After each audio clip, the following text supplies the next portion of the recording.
ꯃꯌꯥꯝꯒꯤ ꯅꯨꯡꯉꯥꯏꯅꯕꯒꯤꯗꯃꯛ ꯂꯩꯖꯔꯤꯕ ꯃꯈꯜ ꯃꯊꯦꯜ ꯃꯅꯤꯄꯨꯔ ꯆꯦꯅꯦꯜꯅ ꯃꯌꯥꯝꯕꯨ ꯏꯀꯣꯛꯅꯣꯅ ꯈꯨꯔꯨꯝꯖꯔꯤ ꯉꯁꯤꯁꯨ ꯃꯌꯥꯝꯒꯤ ꯉꯥꯏꯍꯥꯛ ꯄꯣꯊꯥꯅꯕꯒꯤꯗꯃꯛꯇ ꯃꯃꯥꯡꯊꯛꯇ ꯇꯥꯍꯟꯖꯈꯤꯕ ꯃꯅꯤꯄꯨꯔꯤ ꯍꯣꯔꯔ ꯁ꯭ꯇꯣꯔꯤ ꯃꯆꯤꯟ ꯃꯅꯥꯎ ꯑꯅꯤ ꯍꯥꯏꯔꯤꯕ ꯋꯥꯔꯤ ꯑꯗꯨꯒꯤ ꯑꯍꯨꯝꯁꯨꯕ ꯑꯔꯣꯏꯕ ꯇꯥꯡꯀꯛ ꯃꯌꯥꯝꯗ ꯈꯨꯗꯣꯜ ꯇꯝꯖꯔꯤ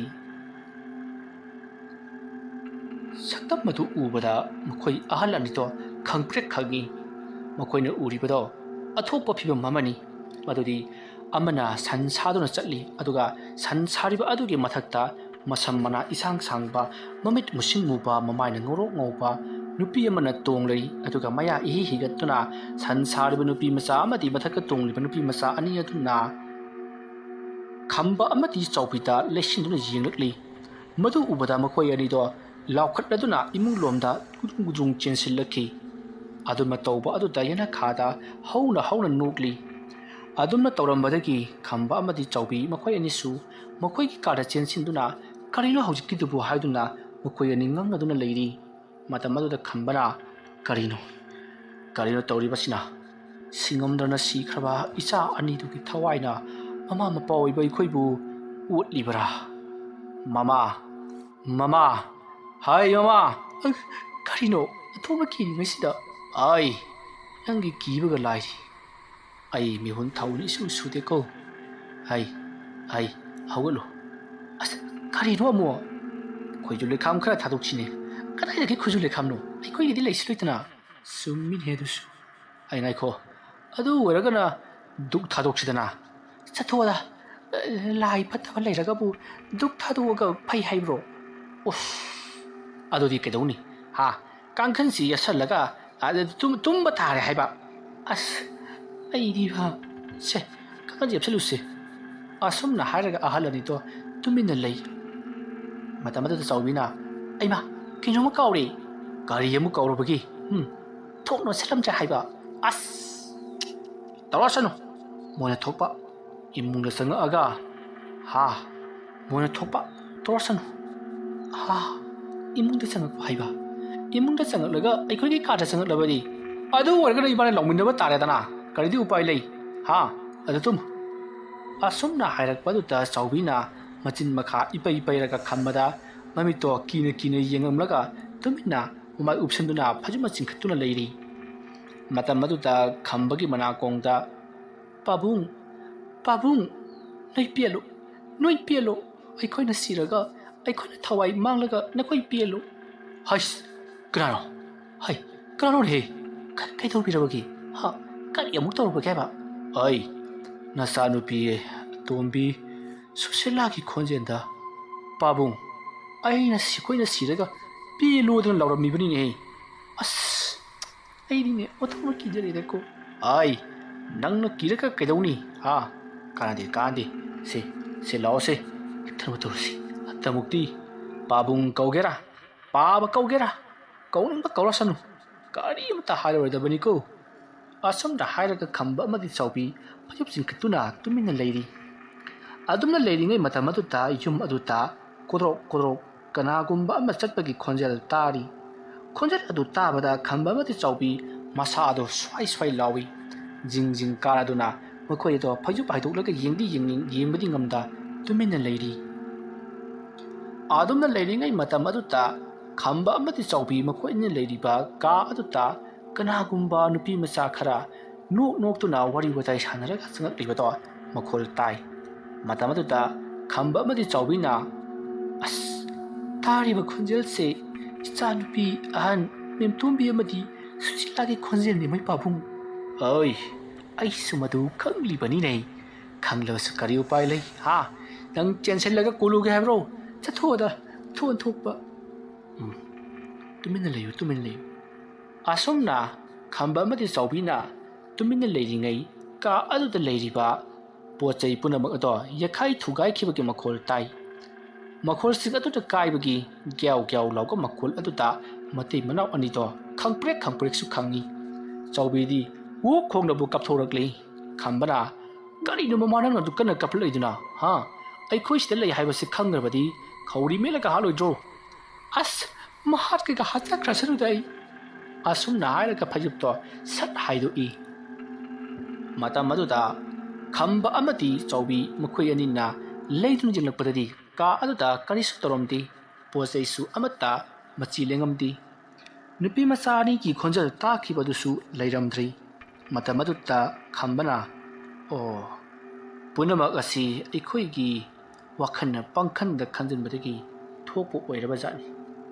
ꯐꯔꯦꯁꯤ ꯃꯃꯥ ꯇꯨꯝꯅꯕ ꯇꯧꯔꯁꯤ ꯑꯁꯨꯝꯅ ꯍꯥꯏꯔꯒ ꯃꯈꯣꯏ ꯑꯅꯤꯗꯨ ꯑꯃꯨꯛ ꯍꯟꯅ ꯐꯩꯖꯨꯞ ꯀꯨꯞꯁꯤꯟꯈꯤ ꯃꯗꯨꯒꯤ ꯃꯇꯨꯡ ꯃꯊꯪꯒꯤ ꯑꯌꯨꯛꯅꯤ ꯈꯝꯕ ꯑꯃꯗꯤ ꯆꯥꯎꯕꯤꯅ ꯃꯥꯏꯕ ꯃꯥꯏꯕꯤ ꯀꯌꯥ ꯑꯃ ꯇꯥꯟꯅꯗꯨꯅ ꯌꯨꯝ ꯑꯗꯨꯗ ꯇꯧꯔꯤꯕꯗꯣ ꯇꯝꯈꯤ ꯃꯇꯝ ꯑꯗꯨꯗ ꯃꯥꯏꯕ ꯃꯥꯏꯕꯤꯁꯤꯡ ꯑꯗꯨꯅ ꯃꯗꯨꯗꯤ ꯑꯩꯈꯣꯏ ꯇꯥꯏꯅꯒꯦ ꯍꯥꯏꯗꯨꯅ ꯌꯥꯝꯅ ꯋꯥꯅ ꯇꯥꯏꯅꯈꯤ ꯑꯗꯨꯕꯨ ꯀꯥꯟꯅꯕ ꯏꯐꯪ ꯐꯪꯈꯤꯗꯦ ꯃꯇꯧ ꯑꯁꯨꯝꯅ ꯇꯧꯗꯨꯅ ꯃꯇꯝ ꯐꯅ ꯌꯥꯝ ꯁꯥꯡꯅ ꯇꯧꯔꯛꯂꯕ ꯐꯥꯎꯕꯗ ꯀꯅꯥꯒꯨꯝꯕ ꯑꯃꯥꯏꯕ ꯑꯃꯠꯇꯅ ꯉꯝꯈꯤꯗ꯭ꯔꯤ ꯃꯁꯤꯗꯒꯤꯗꯤ ꯈꯝꯕꯅ ꯀꯔꯤꯅꯣꯅꯦ ꯇꯧꯔꯤꯕꯁꯤꯕꯣ ꯏꯃꯨꯡ ꯑꯁꯤꯗ ꯇꯧꯔꯛꯂꯤꯕ ꯃꯑꯣꯡ ꯑꯁꯤꯕꯣ ꯅꯨꯡꯇꯤꯒꯤ ꯑꯩꯈꯣꯏ ꯇꯨꯝꯍꯟꯗꯗꯅ ꯑꯩꯈꯣꯏꯁꯤ ꯅꯥꯎꯁꯣꯟꯅꯔꯤ ꯃꯥꯏꯕꯁꯤꯡꯅ ꯇꯧꯔꯛꯄ ꯊꯕꯛ ꯑꯁꯤꯅ ꯈꯔꯗꯤ ꯀꯥꯟꯅꯩ ꯍꯥꯏꯕꯕꯨ ꯇꯞꯊꯕꯗꯤ ꯂꯩꯇꯦꯗꯣ ꯐꯔꯦ ꯏꯆꯥ ꯅꯨꯄꯥ ꯊꯣꯔꯛꯂꯒ ꯃꯈꯣꯏꯒ ꯇꯥꯟꯅꯔꯕ ꯍꯥꯏꯗꯨꯅꯤ ꯏꯆꯥ ꯅꯨꯄꯥꯁꯨ ꯍꯌꯦꯡ ꯊꯣꯔꯛꯂꯒꯅꯤꯗꯅ ꯑꯁꯨꯝꯅ ꯈꯜꯂꯒ ꯈꯝꯕꯗꯣ ꯑꯍꯤꯡ ꯑꯗꯨꯃ ꯇꯨꯝꯊꯈꯤ ꯑꯍꯤꯡ ꯑꯗꯨꯁꯨ ꯑꯗꯨꯃꯉꯥꯏ ꯀꯞꯄ ꯂꯥꯎꯕ ꯑꯃꯗꯤ ꯅꯣꯛꯈꯤꯗꯨꯅ ꯅꯨꯄꯤ ꯀꯌꯥ ꯋꯥꯔꯤ ꯁꯥꯗꯨꯅ ꯆꯠꯄꯒꯤ ꯈꯣꯟꯖꯦꯜꯅ ꯏꯃꯨꯡ ꯑꯗꯣ ꯄꯨꯛꯅꯤꯡ ꯅꯤꯜꯂꯤ ꯑꯗꯨꯝꯅ ꯇꯧꯗꯨꯅ ꯂꯩꯔꯤꯉꯩꯒꯤ ꯃꯇꯝꯗ ꯍꯧꯖꯤꯛꯇꯤ ꯈꯝꯕ ꯑꯃꯗꯤ ꯆꯥꯎꯕꯤꯅ ꯅꯨꯡꯇꯤꯒꯤ ꯁꯨꯝ ꯇꯧꯔꯛꯄꯅ ꯀꯔꯤꯅꯣ ꯀꯌꯥ ꯊꯣꯏꯅ ꯈꯟꯖꯤꯜꯂꯛꯇꯕ ꯍꯧꯔꯛꯂꯤ ꯑꯁꯨꯝꯅ ꯇꯧꯗꯨꯅ ꯃꯇꯝ ꯑꯗꯨ ꯍꯧꯈꯤꯕꯅ ꯍꯧꯖꯤꯛꯇꯤ ꯈꯝꯕꯒꯤ ꯃꯆꯥꯅꯨꯄꯥ ꯅꯟꯗꯣꯁꯨ ꯃꯌꯨꯝꯗ ꯍꯜꯂꯛꯂꯤ ꯑꯗꯨꯒ ꯅꯟꯗꯣꯁꯨ ꯃꯌꯨꯝ ꯃꯀꯩ ꯄꯥꯟꯁꯤꯟꯕꯤꯗꯨꯅ ꯂꯛꯁꯃꯤ ꯀꯧꯕ ꯅꯨꯄꯤ ꯑꯃꯒ ꯂꯨꯍꯣꯡꯗꯨꯅ ꯅꯨꯡꯉꯥꯏ ꯌꯥꯏꯕꯤ ꯃꯔꯥꯡ ꯀꯥꯏꯅ ꯄꯥꯜꯂꯔꯤ ꯑꯗꯨꯕꯨ ꯂꯛꯁꯃꯤꯅ ꯌꯨꯝ ꯑꯗꯨꯗ ꯍꯦꯛ ꯂꯥꯛꯈꯤꯕ ꯅꯨꯃꯤꯠꯇꯒꯤ ꯍꯧꯅ ꯉꯁꯤ ꯐꯥꯎꯕ ꯑꯗꯨꯃꯛ ꯂꯩꯔꯛꯂꯤꯕꯅꯤ ꯃꯔꯝ ꯑꯗꯨꯅ ꯍꯧꯖꯤꯛ ꯐꯥꯎꯕ ꯇꯝꯅꯔꯤꯕ ꯑꯁꯤꯅꯤ ꯋꯥꯐꯝ ꯑꯗꯨ ꯇꯥꯕꯗ ꯈꯝꯕꯒꯤ ꯃꯆꯥꯅꯨꯄꯥ ꯅꯟꯗꯣꯅ ꯑꯣ ꯄꯥꯕꯨꯡꯅ ꯉꯁꯥꯏꯗꯒꯤ ꯂꯤꯔꯤꯕ ꯋꯥꯐꯝ ꯑꯁꯤꯗꯤ ꯏꯆꯟꯅꯨꯄꯤ ꯁꯨꯁꯤꯂꯥ ꯑꯃꯗꯤ ꯃꯦꯝꯇꯣꯝꯕꯤꯅ ꯂꯩꯈꯤꯗꯕꯒꯤ ꯃꯇꯥꯡ ꯑꯃꯗꯤ ꯃꯈꯣꯏꯅ ꯑꯩꯈꯣꯏꯗ ꯋꯥꯔꯧꯈꯤꯕꯗꯒꯤ ꯇꯧꯔꯛꯂꯤꯕꯁꯤꯡ ꯑꯁꯤꯒꯤ ꯃꯇꯥꯡꯗꯅꯤꯅꯦ ꯃꯥꯅꯤ ꯏꯕꯨꯡꯉꯣ ꯏꯆꯥ ꯅꯨꯄꯤ ꯑꯅꯤꯗꯨꯗ ꯑꯩꯅ ꯃꯥꯟꯅꯕ ꯃꯤꯠꯌꯦꯡ ꯌꯦꯡꯈꯤꯗ꯭ꯔ ꯃꯥꯜꯂꯤ ꯑꯩ ꯌꯥꯝꯅ ꯅꯤꯡꯉꯝꯃꯛꯇ꯭ꯔꯦꯅꯦ ꯄꯥꯕꯨꯡ ꯀꯔꯤꯒꯤꯅꯣ ꯅꯍꯥꯟ ꯃꯈꯩꯗꯤ ꯄꯥꯕꯨꯡꯒꯤ ꯅꯥꯛꯇ ꯑꯃꯗꯤ ꯏꯃꯥꯒꯤ ꯅꯥꯛꯇ ꯇꯝꯅꯔꯝꯕ ꯈꯣꯟꯖꯦꯜ ꯇꯥꯍꯟꯕ ꯈꯛꯇꯅꯤ ꯑꯗꯨꯒ ꯍꯟꯗꯛꯅ ꯃꯤ ꯁꯣꯔꯛꯂꯤꯕ ꯑꯁꯤꯅ ꯀꯝꯗꯧꯔꯤꯕ ꯏꯕꯨꯡꯉꯣ ꯃꯁꯤ ꯑꯩꯅ ꯁꯨꯝ ꯈꯟꯕꯗ ꯏꯆꯥ ꯏꯃꯧ ꯏꯁꯨ ꯂꯥꯛꯂꯕꯅꯤꯅ ꯈꯔ ꯍꯦꯟꯖꯟꯅ ꯅꯈꯣꯏꯗ ꯂꯨꯅ ꯇꯧꯈꯤꯕ ꯑꯁꯤꯗꯒꯤ ꯃꯥꯜꯂꯤ ꯅꯃꯥꯒ ꯑꯩꯒ ꯁꯥꯎꯅꯕ ꯅꯨꯃꯤꯠꯇꯗꯤ ꯃꯈꯣꯏꯁꯨ ꯀꯔꯤꯃꯠꯇ ꯇꯧꯔꯛꯇꯦ ꯑꯗꯨꯒ ꯅꯪꯒ ꯑꯩꯒ ꯁꯥꯎꯅꯕ ꯅꯨꯃꯤꯠꯇꯁꯨ ꯀꯔꯤꯃꯠꯇ ꯇꯧꯔꯛꯇꯦ ꯃꯁꯤꯅ ꯇꯥꯛꯄꯗꯤ ꯅꯣꯏ ꯑꯩꯈꯣꯏꯁꯦ ꯅꯨꯡꯁꯤ ꯆꯥꯟꯅꯅ ꯂꯩꯃꯤꯟꯅꯕ ꯌꯥꯔꯣꯏꯗꯧꯔꯤꯅꯦ ꯄꯥꯕꯨꯡ ꯐꯔꯦ ꯑꯣꯏꯅꯤꯡꯕ ꯑꯣꯏꯔꯁꯅꯨ ꯄꯥꯕꯨꯡꯒ ꯑꯩꯒ ꯍꯧꯖꯤꯛ ꯈꯟꯅꯗꯕ ꯌꯥꯗ꯭ꯔꯦ ꯀꯔꯤꯒꯤꯅꯤꯅ ꯀꯔꯤꯒꯤ ꯑꯣꯏꯅꯤꯒꯤꯅꯤ ꯄꯥꯕꯨꯡꯅ ꯏꯆꯟ ꯑꯅꯤꯗꯨꯕꯨ ꯍꯥꯠꯈꯤꯕ ꯅꯠꯇ꯭ꯔꯣ ꯑꯁꯨꯝꯅ ꯍꯥꯏꯔꯒ ꯅꯟꯗꯣꯅ ꯇꯥꯕꯗ ꯅꯨꯡꯉꯥꯏꯇ꯭ꯔꯕ ꯋꯥꯐꯝ ꯀꯌꯥ ꯑꯃ ꯈꯝꯕꯗ ꯍꯥꯏꯔꯛꯄꯗꯒꯤ ꯑꯩꯅꯗꯤ ꯏꯆꯥ ꯅꯨꯄꯤ ꯑꯅꯤꯗꯨꯗꯒꯤ ꯅꯪꯕꯨ ꯍꯦꯟꯅ ꯂꯨꯅ ꯇꯧꯔꯒ ꯑꯗꯨꯒꯨꯝꯕ ꯃꯆꯣꯡ ꯄꯥꯠ ꯅꯥꯏꯗꯕ ꯑꯍꯜ ꯂꯃꯟ ꯊꯛꯁꯤ ꯈꯥꯁꯤ ꯈꯪꯗꯕ ꯋꯥ ꯉꯥꯡꯕ ꯍꯥꯏꯗꯨꯅ ꯃꯈꯣꯏ ꯑꯅꯤ ꯌꯥꯝꯅ ꯀꯟꯅ ꯈꯟꯅꯔꯛꯈꯤ ꯃꯁꯤꯗꯒꯤꯗꯤ ꯅꯟꯗꯣꯅ ꯈꯝꯕꯗ ꯏꯟꯈꯤ ꯃꯇꯝ ꯑꯗꯨꯗ ꯑꯍꯜ ꯑꯣꯏꯔꯕ ꯈꯝꯕꯗꯣ ꯇꯨꯁꯤꯟꯕꯗꯒꯤ ꯃꯀꯣꯛꯅ ꯐꯂꯥꯡꯒ ꯌꯩꯕꯗ ꯃꯔꯥꯏꯕꯛꯇ ꯏ ꯐꯥꯎꯕ ꯊꯣꯛꯈꯤ ꯑꯗꯨꯒꯨꯝꯂꯕ ꯃꯄꯥ ꯃꯆꯥ ꯑꯅꯤꯒꯤ ꯁꯥꯎꯅꯕ ꯑꯃꯗꯤ ꯐꯨꯅꯕ ꯑꯗꯨꯅ ꯆꯥꯎꯕꯤ ꯑꯃꯗꯤ ꯃꯍꯥꯛꯀꯤ ꯃꯧꯅꯨꯄꯤ ꯂꯛꯁꯃꯤ ꯑꯗꯨꯒ ꯑꯉꯥꯡꯁꯤꯡꯁꯨ ꯀꯞꯅ ꯂꯥꯎꯅ ꯈꯜꯂꯛꯂꯤ ꯑꯃꯗꯤ ꯈꯥꯝꯗꯣꯛꯅꯕꯗ ꯉꯁꯥꯏ ꯃꯈꯩ ꯇꯧꯔꯤꯕꯁꯤꯡ ꯑꯗꯣ ꯂꯣꯏꯅꯃꯛ ꯄꯨꯡꯀꯥꯎ ꯀꯥꯎꯕꯒꯨꯝ ꯇꯧꯔꯤ ꯈꯝꯕ ꯄꯦꯟꯗꯕ ꯑꯃꯗꯤ ꯅꯨꯡꯉꯥꯏꯇꯕꯅ ꯅꯟꯗꯣꯗ ꯈꯨꯠ ꯊꯥꯗꯨꯅ ꯄꯦꯟꯅ ꯐꯨꯔꯤ ꯅꯟꯗꯣ ꯃꯈꯨꯠꯇꯤ ꯍꯟꯗꯦ ꯑꯗꯨꯕꯨ ꯃꯆꯤꯟ ꯄꯦꯟꯅ ꯆꯩꯔꯤ ꯅꯪꯗꯤ ꯃꯆꯥ ꯍꯥꯠꯄ ꯃꯄꯥꯅꯤ ꯍꯥꯏꯗꯨꯅꯁꯨ ꯆꯩꯔꯤ ꯑꯗꯨꯝꯅ ꯇꯧꯔꯛꯄꯗꯨꯗ ꯈꯝꯕ ꯄꯦꯟꯖꯗꯅ ꯃꯊꯃꯣꯏ ꯀꯥꯏꯅ ꯀꯞꯆꯈꯤ ꯑꯩꯅꯗꯤ ꯃꯍꯥꯛꯄꯨ ꯂꯨꯅ ꯆꯥꯟꯅ ꯇꯧꯔꯨꯕꯒꯤ ꯃꯍꯩꯅ ꯉꯁꯤ ꯑꯩꯈꯣꯏꯒꯤ ꯏꯃꯨꯡ ꯑꯁꯤꯅ ꯋꯥꯔꯤꯕꯅꯤ ꯀꯔꯤꯒꯨꯝꯕꯗ ꯏꯆꯥꯅꯨꯄꯤꯁꯤꯡ ꯑꯗꯨꯒ ꯆꯞ ꯃꯥꯟꯅꯕ ꯃꯤꯠꯌꯦꯡꯗ ꯌꯦꯡꯕꯤꯔꯝꯕ ꯇꯥꯔꯕꯗꯤ ꯉꯁꯤꯗꯤ ꯑꯩꯁꯨ ꯏꯆꯥ ꯅꯤꯉꯣꯟꯒꯤ ꯄꯣꯔꯛꯄ ꯄꯣꯠ ꯆꯩꯒꯗꯣ ꯆꯥꯕ ꯐꯪꯖꯒꯗꯕꯅꯤ ꯑꯃꯗꯤ ꯅꯤꯉꯣꯟ ꯆꯥꯛꯀꯧꯕ ꯌꯧꯔꯛꯄ ꯈꯨꯗꯤꯡꯒꯤ ꯑꯩꯅ ꯀꯧꯅꯤꯡꯉꯥꯏ ꯏꯆꯥ ꯅꯤꯉꯣꯜ ꯂꯩꯇꯗꯅ ꯃꯔꯤ ꯃꯇꯥꯒꯤ ꯅꯨꯄꯤ ꯃꯆꯥꯁꯤꯡ ꯀꯧꯗꯨꯅ ꯆꯥꯛꯀꯧꯕ ꯁꯛꯂꯤꯕꯁꯦ ꯇꯧꯔꯝꯂꯣꯏꯗꯕꯅꯤ ꯃꯍꯥꯄꯥꯄꯤꯒꯤ ꯃꯆꯥꯅꯤ ꯍꯥꯏꯗꯨꯅ ꯅꯟꯗꯣꯗ ꯊꯤꯅ ꯆꯩꯔꯤ ꯑꯗꯨꯝꯅ ꯇꯧꯔꯛꯄ ꯑꯗꯨꯗ ꯉꯁꯥꯏ ꯃꯈꯩ ꯂꯥꯡ ꯈꯣꯠꯂꯝꯕ ꯑꯃꯗꯤ ꯄꯣꯠ ꯆꯩ ꯊꯨꯒꯥꯏꯕ ꯅꯨꯄꯤ ꯃꯆꯥ ꯀꯌꯥꯅ ꯂꯥꯎ ꯈꯣꯡꯕꯒꯤ ꯃꯈꯣꯜ ꯇꯥꯔꯝꯕ ꯑꯗꯨꯒ ꯏꯃꯨꯡ ꯑꯗꯨꯗ ꯀꯔꯤꯒꯨꯝꯕ ꯄꯣꯠ ꯆꯩ ꯃꯌꯥꯝ ꯑꯃ gudrung thadabagi makhol na chingma kaya ama takhibasing ado sap lepkhri masidagi nandona pung yengba matamda nungalamdai gi pung ahum khara hendro leramlei matam aduda nandona khambada babung nungalamdai yausilagli hojik karimada tawlarodra nandogi ihong honglakpa mawong aduda khambana ai nang na aigi famda babung haina kokkatab nati nangdi aigi yengnaba oirabani nong hek nganbaga namaga aiga aikhoisu aikhoigi thokpa chakhrani nakhoisu nakhoigi thokpa leijahoro ahal laman thaksi khasin naidaba nanggi na tai khoina punsi chupa leigadaba nati as babung amuka tapthabiu babung na hai khibadaine aikhoigi imung asina khanaba chainaba nungsinadabagi mawong turuklabadi imung asida tawribase karimata tawti hai khibadaine aduna babung ngarang ina tawribado saunaribani khanaribani tawsinbani ainadi babungga saunaraga khanaraga tawribasingase phakhinaba tawbunine babung oh chumina isana haiba isana adumna torokpadagi punamak phakhibani haujiti nongsu ngalaklagadabani na karisu thutokpa tawraroi gari hawagi makhon taba hore fare ai nakhoigi namaboki mayumda chatlaga amaiba atuki manakta chatle hairaga gari kamdo bono haibatu hangduragi aduga amaiba tu puduna laklaga lai khrumnaba tawsiko asomna hainaraduna haujiti khambado ayuk nonganba phawang ngairaba matungda nonga phunga phum torokpa taida gari thaudoktuna nandogi mamapuki manakta chatkhri aduga amaiba atuki matangda kupna hanglabagi tungda amaiba aduga kupna munna tanarabagi tungda amaiba aduna ibungogi mingdubu kari haibano ojamaiba khamba haijabani oh tau ibungo khamba nakhoigi yumda tawriba sidi ningamdraba thawayani khakna nakhoigi yum masida yetuna leire makhoina nangbu pukhiba pami kamdauba kari nona haisibo ojamaiba aibu makhoina pukhiba pamba nupi macha ngaktagi thawaini masisu nangi nasa nupini ne chumi ojamaiba aina isa ani dudane onthonga thina tobi khrabani asomna hairaga khambana susila amadi memtombida tawkhibesingado loinamak tamli matam aduta amaiba leikham tonna ibungo mado haujikti punamak haukhredo aduna chatkraba makhoigidamak aikhoina asuk jamna wagadaba natre phare makhoina nakhoida hainingba hangningba mayam ama leiri madu punamak aina haina hangani hangna hangani apen da hainarabagi tungda punsigi oina kainagadaba pumpham madu aina semgadoribani ko phare hore numedang wairamdu aiga punna chatnaba tawrasi nakhoida ai thabak khara sinage asumna hairaga amaiba lekham tonna changadaba lai khorambada changadaba polam chiram khara mahaki yumgi nakanda leiriba sing aduda chatuna hekhanlunaba amadi maga punna chapminnaraga pochei kharsu kathirandagi amati atopa chingsang na pomsidagi helunabagi damakta haibadagi hoi haduna leiri asumna tawduna khamba amati amaiba lekham ton pochei khara helurabagi tungda amuk hanna mayumlomda halaktuna sai singtoklabagi tungda nungthil numidang wairam haibadi pung ani makhai ahum muk tarakpa aduaida yum aduda amaiba lekham ton amati khamba aduga nandogi mamabok makhoi punna yum aduda lakli matam aduda amaiba aduna uredana sidi laire aiba ojamaiba kari oirabano nakhoina hariba nupi masa ani tu asigi dolangi asida leire haiba ojamaiba asidani aigi isa nupi ahan memtombina thauri yandu sikhibado isi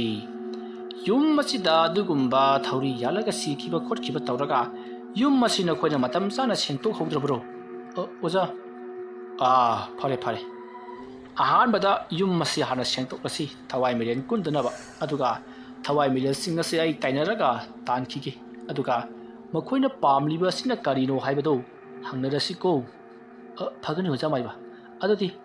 hauji khata hauradra yakiroi numit mayum changamdai amam angan chinarakpa angan bagi sarukna loisilakpa amam bagi sarukna kupsilakpa matam aduwaida tawgadabani haibadi sandiya changnaka matamda ko phagani hoja maiba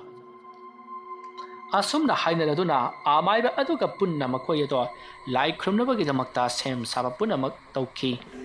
ꯑꯗꯨꯝꯅ ꯁꯦꯝ ꯁꯥꯕ ꯄꯨꯝꯅꯃꯛ ꯂꯣꯏꯁꯤꯜꯂꯛꯂꯕꯗ ꯅꯨꯃꯤꯗꯥꯡꯒꯤ ꯃꯇꯝ ꯑꯣꯏꯁꯤꯜꯂꯛꯂꯤ ꯃꯇꯝ ꯑꯗꯨꯗ ꯈꯝꯕꯅ ꯑꯣꯖꯥ ꯍꯧꯖꯤꯛꯁꯤ ꯂꯥꯏ ꯈꯣꯏꯔꯝꯕ ꯌꯥꯔꯗ꯭ꯔꯥ ꯑꯩ ꯌꯥꯔꯅꯤ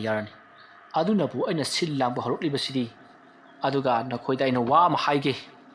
ꯀꯔꯤꯒꯨꯝꯕꯗ ꯍꯣꯔꯦꯟ ꯅꯈꯣꯏꯗ ꯅꯆꯥꯅꯨꯄꯤ ꯁꯨꯁꯤꯂꯥ ꯑꯃꯗꯤ ꯃꯦꯝꯇꯣꯝꯕꯤꯅ ꯀꯧꯔꯛꯄ ꯃꯇꯝꯗ ꯅꯈꯣꯏꯅ ꯈꯨꯝꯂꯨꯕ ꯌꯥꯗꯦꯀꯣ ꯑꯗꯨꯒ ꯂꯩꯔꯤꯕ ꯑꯉꯥꯡꯁꯤꯡ ꯑꯁꯤꯅꯁꯨ ꯃꯈꯣꯏꯗ ꯀꯧꯔꯛꯄ ꯃꯇꯝꯗ ꯃꯈꯣꯏꯅꯁꯨ ꯈꯨꯝꯂꯨꯕ ꯌꯥꯗꯦ ꯃꯤ ꯄꯨꯝꯅꯃꯛ ꯑꯃꯠꯇ ꯈꯨꯝꯕ ꯌꯥꯗꯦꯀꯣ ꯑꯣꯖꯥ ꯑꯉꯥꯡꯁꯤꯡ ꯑꯁꯤꯅꯗꯤ ꯁꯣꯏꯗꯅ ꯑꯃꯨꯛ ꯈꯨꯝꯗꯣꯛꯂꯨꯔꯕꯗꯤ ꯀꯝꯗꯧꯕ ꯑꯗꯨ ꯑꯣꯏꯔꯒꯅ ꯉꯜꯂꯤꯉꯩ ꯑꯁꯤꯗ ꯌꯨꯝꯊꯪꯅꯕꯁꯤꯡꯗ ꯊꯩꯗꯣꯛꯂꯨꯕ꯭ꯔꯥ ꯑꯃ ꯇꯧꯕ ꯇꯥꯕꯅꯤ ꯍꯥꯏ ꯅꯟꯗꯣ ꯄꯥꯕꯨꯡ ꯏꯃꯧ ꯅꯨꯄꯤꯒ ꯑꯉꯥꯡꯁꯤꯡ ꯑꯗꯨ ꯊꯪꯅꯕꯗ ꯂꯩꯕ ꯌꯨꯝꯁꯤꯡ ꯑꯁꯤꯗ ꯂꯩꯍꯟꯈ꯭ꯔꯁꯤꯅꯦꯀꯣ ꯄꯥꯕꯨꯡ ꯑꯗꯨꯅ ꯐꯅꯤ ꯍꯥꯏ ꯂꯛꯁꯃꯤ ꯅꯪ ꯆꯠꯇꯕ ꯌꯥꯔꯔꯣꯏꯍꯦ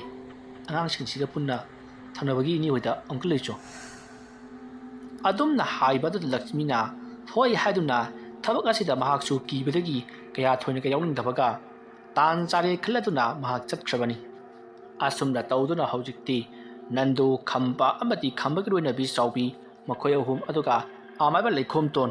ꯃꯈꯣꯏꯁꯤꯡ ꯑꯗꯣ ꯂꯩꯔꯤ ꯑꯗꯨꯒ ꯅꯟꯗꯨꯒꯤ ꯃꯃꯥꯕꯣꯛꯇꯤ ꯉꯁꯥꯏꯅ ꯃꯌꯨꯝꯗ ꯍꯟꯈ꯭ꯔꯕꯅꯤ ꯃꯁꯤꯗꯒꯤꯗꯤ ꯑꯃꯥꯏꯕ ꯑꯗꯨꯅ ꯂꯥꯏ ꯈꯣꯏꯔꯝꯕꯗꯣ ꯍꯧꯔꯛꯂꯤ ꯑꯗꯨꯝꯅ ꯂꯥꯏ ꯈꯣꯏꯔꯝꯕ ꯍꯧꯔꯛꯄ ꯑꯗꯨꯗ ꯈꯝꯕꯒꯤ ꯃꯅꯥꯀꯣꯡꯗ ꯄꯥꯕꯨꯡ ꯑꯩꯈꯣꯏꯅ ꯅꯈꯣꯏꯗ ꯋꯥꯍꯜꯂꯕ꯭ꯔꯣ ꯄꯥꯕꯨꯡꯅ ꯑꯩꯈꯣꯏꯗ ꯍꯧꯖꯤꯛ ꯐꯥꯎꯕ ꯋꯥꯔꯧꯔꯤꯕ꯭ꯔꯥ ꯍꯥꯏꯕ ꯀꯔꯤꯒꯤꯅꯣ ꯑꯩꯈꯣꯏꯕꯨ ꯇꯥꯟꯅꯕ ꯍꯣꯠꯅꯔꯤꯕ ꯄꯥꯕꯨꯡ ꯀꯧꯔꯛꯂꯤꯕ ꯈꯣꯟꯖꯦꯜ ꯑꯗꯨ ꯇꯥꯕꯗ ꯈꯝꯕ ꯃꯄꯤ ꯏꯔꯥ ꯆꯦꯟꯗꯨꯅ ꯃꯄꯤ ꯁꯤꯡꯊꯔꯛꯂꯤ ꯃꯇꯝ ꯑꯗꯨꯗ ꯆꯥꯎꯕꯤꯅ ꯀꯩꯗꯧꯕꯤꯔꯕꯒꯦꯕ ꯑꯩ ꯆꯥꯎꯕꯤ ꯅꯆꯥ ꯅꯨꯄꯤ ꯑꯅꯤꯒꯤ ꯇꯦꯡꯊꯥ ꯅꯥꯎꯔꯤꯁꯤ ꯇꯥꯕꯗ ꯄꯤ ꯑꯁꯤ ꯈꯥꯝꯕ ꯉꯝꯗ꯭ꯔꯦꯅꯦꯍꯦ ꯑꯗꯨꯝꯅ ꯍꯥꯏꯔꯛꯄꯗꯨꯗ ꯆꯥꯎꯕꯤꯅ ꯀꯗꯥꯏꯅꯣ ꯍꯥꯏꯁꯤꯕꯣ ꯏꯃꯥ ꯌꯥꯔꯁꯦ ꯇꯨꯃꯤꯟꯅ ꯉꯥꯛꯇ ꯂꯩꯁꯤ ꯃꯥꯏꯕꯅ ꯍꯥꯏꯈꯤꯕꯗꯣ ꯑꯩꯈꯣꯏ ꯀꯅꯥꯒꯨꯝꯕ ꯑꯃꯠꯇꯅ ꯀꯧꯔꯛꯄ ꯈꯨꯝꯕ ꯌꯥꯗꯦ ꯍꯥꯏꯈꯤꯕꯗꯣ ꯑꯁꯨꯝꯅ ꯍꯥꯏꯅꯔꯤꯉꯩ ꯑꯃꯥꯏꯕ ꯑꯗꯨꯅ ꯃꯨꯔꯨꯝ ꯂꯩꯋꯥ ꯈꯔ ꯁꯣꯜꯂꯒ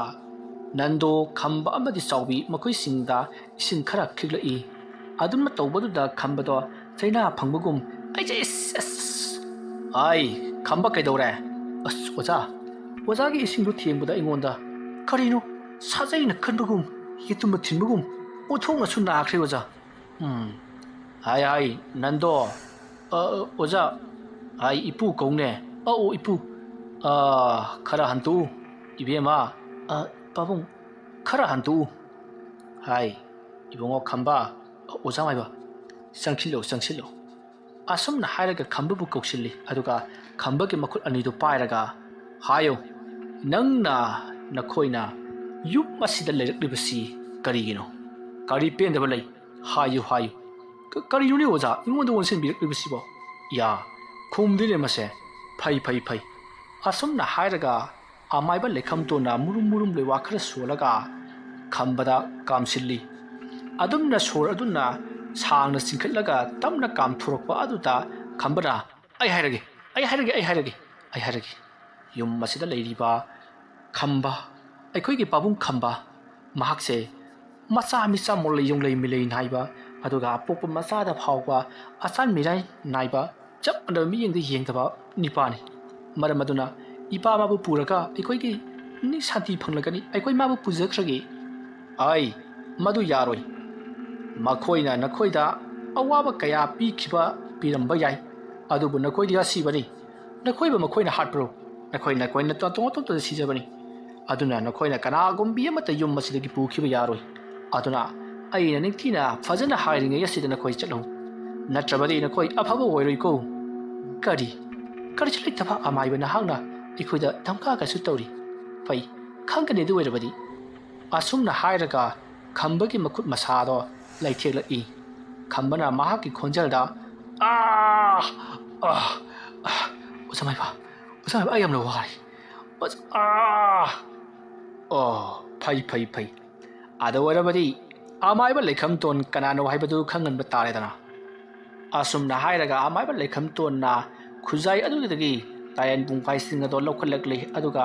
murum murum khara solo matungda saithoraki aduma tawba amati khambada mana masing khangdana kansilakpadu khambada pharang pharang chongduna khangli khambagi makhut namadi amaiba lekham to na kanna paisinduna thangkhri maramaduna khambada machi lengba ngamda chenkhiba sungamda pharang pharang chongduna khangli amaiba adudasu yamna sauna sairi matam aduda karisuna chungdraba amaiba lekham to na nakhoi hangera halloira haiduna sabi jaithing kaya ama piri masidagiti khangba lakpa ngamdraba lekham ton ki lairon amadi misaida khambagi pasada changliba susila amadi memtombi makhoi anina akhoi hankragi nakhoi gi taibang panasida amukhana yelaroi akhoi pamjaba amatang di haijagi saning go posak amatang di haijagi haiduna hairi matam adutta lekham ton na hayu kari posak no hayu adum na hairakpa adutta khambana yubigi ladu ado ani tang chajagi haiduna khamban hairki matamadu tali khamtona phare phare adu warabadi makoi da langhalagi asumna hairaga chawbi amadi nando da wansinduna yubi ladu du ani da por u haiduna hairi madu tabada chawbi di bok khongna kaplakle isa ani do yubi ladu yamna pamjabani ani da nati manga taruk kat kai haiduna chawbi na hairi lekhamtona yade madu kat pa yadi ani khakta makkat kadabani ko adumna hairakpadagi nandona tukanda chatkhraga yubi ledudo ani leiduna poraklei madugi matung khambada hai ningthina thoraklo aduga aina hapliba se yubi ledu singse nakoi gi damakta thadoklagadabani lo asumna hairaga lekham tuna yubi ledu do yangkokta haplaga la sinda haplaga puthukhiba aduta khambana karino aina sage haraga aikuna sage haraga haiduna lawrga lehori masidi ikhang gangotna khambado leimai da bomb rauna haithakri nando amadi chawbi chensinduna khambapu ising thadun laikatnari somdana lekham tona parapar asum thokraga thungan gi wangmada laklaga khungi mungpham leiba adomlomda laklaga mungpham mado hek ubaga mahakna o phare swaidagi chankhagi ai se nabani gi pirabani ko sidagi di nakhoi su na yum jongna basakro nakhoi gi na yum di sitanati do ara lari baktani ko chalo asom na haira lekham toina phajaraba la machet anida haplaga yubila duado kathok dei masidagi di susila amati memtombi ningamdana mahaki mapabung khamba amati chawbi aduga makhoi gi mabung oiriba nando mukoi ahumda munna haipetang tamna jinglabagi tungta tapna mangkhri masidagi di lekham ton amaibana mahaksu wai sangle khladuna yum lomda halakhi adunma tawduna yum adu jalampa susila amati memtombi gi thawai mirel singado amaiba lekham tona tawduna leitai nabi badagi makoi sumahan phamda hankhiduna lairibakti yawunki aduga awaba taraba imungadu busu amaiba lekham tona kanbiki matamado lekham tona khambada nahak ase pangkui kuina punsiraroi nahana tawruba nachanupi singda icha misa naikhiba adugidamakta nahakna achan mira naikhiba adugidamak nahaki punchi ase chatkriba angang susila amati memtombina kharamakai su chupkhri maramadunna nahak ase manung matam sadana sodina siragani adubu thoina khalunu lai khoramlaga yengsi haiduna amaiba aduna haiki asuma tawduna num adugi matungdagidi lagara kana lai khoramki adubu amaiba lekham tona khambase pangkui kuiraroi haibase khangjalabsu haibamakti haiduk lamdri masidagidi amaiba lekham ton yum aduta lai khoiramba luraduna ambukhana lakhidrei madugi matung khamba sahi ani ahum leiramlabagi tungda nongma laibak thiba accident amata mapunsi longki madugi matung nando amadi mahaki mama chawbi aduga nandogi loina bi lakshmi aduga macha singa punna yum aduta hinghauki mathang manau kaidina chathajakliba machin manau ani hairiba warriors mata ngasida loisinjari warriors pathokjaba matamda soikelankiba aran ohoi khibi tabiriba punamakna pukchal sauna ngakpigani mayambu aroibada amukka hanna khurumjari